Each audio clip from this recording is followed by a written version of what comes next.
নমস্কার আমার সুধী দর্শক শ্রোতা বন্ধুদের আন্তরিক শুভেচ্ছা জানিয়ে আজকে আরেকটি পর্ব আমি ভিডিও উপস্থাপনা করার চেষ্টা করছি। আজকের বিষয়বস্তু, আজকের প্রশ্ন ছিল ওয়ারিশ বর্গা কিভাবে হবে। আপনারা জানেন যে বর্গা কথার অর্থ কোনো রায়তের জমিনে অন্য কেউ যদি ভাগ ফসলে বিনিময়ে চাষবাস করে থাকেন তাকে বর্গাদার বলা হয়। তো সেই বর্গাদার ধরুন মারা গেলেন, সেই মারা গেলে বর্গাদারের পরিবর্তে অর্থাৎ ওয়ারিশ সূত্রে যারা আছেন তার ছেলে মেয়ে সবাই পাবেন না, তার ছেলে বা মেয়ে যে কেউ একজন বর্গাদার পেতে পারেন। তবে এখানে কিছু ব্যাপার আছে, যেমন কি দেখা গেল তার তিনজন ছেলে মেয়ে, তিনি আবেদন করলেন, তিনজনই আবেদন করলেন, তিনজন পেতেও পারেন নাও পেতে পারেন।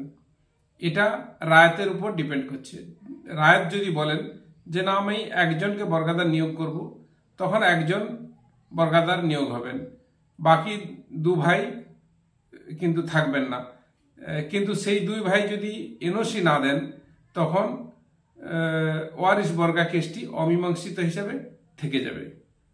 এই সুতরাং এটা থেকে আপনারা যারা ওয়ারিশ বর্গা করবেন সেকশন 15A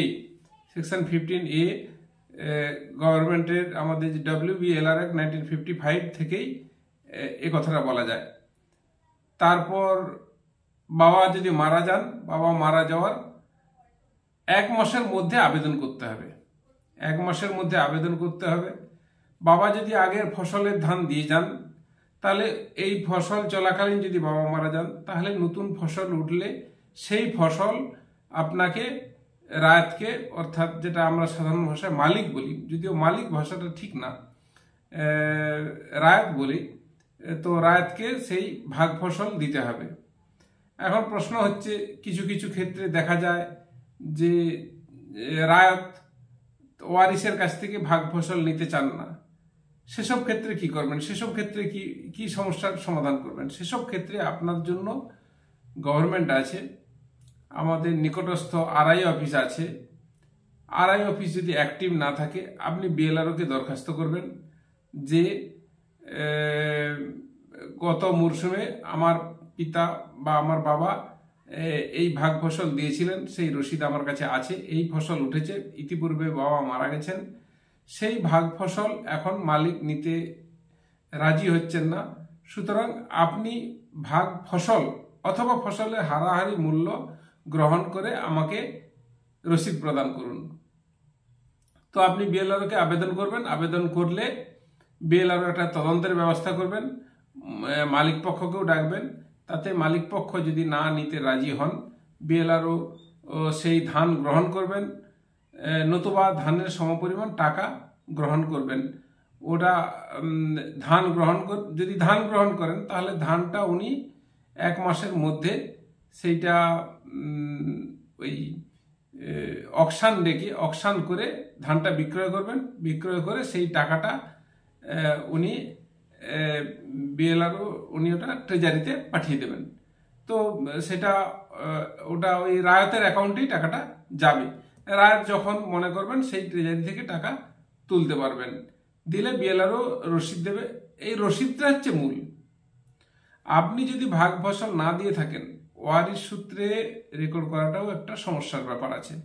তখন উনি অন্যরকম ব্যবস্থা নেবেন। রায়ত কি করবেন যে না, ওনার ওয়ারিশরা সঠিক নন, ওনারা মিসবিহেভ করছেন, ওনারা টাকা পয়সা দিচ্ছেন না বা ভাগ ফসল দিচ্ছেন না, আমি নতুন একজন বর্গাদার বসাবো। সেটা উনি করতে পারেন। তাই বলা হয় যে বর্গাদারের মৃত্যু আছে কিন্তু বর্গার মৃত্যু নেই।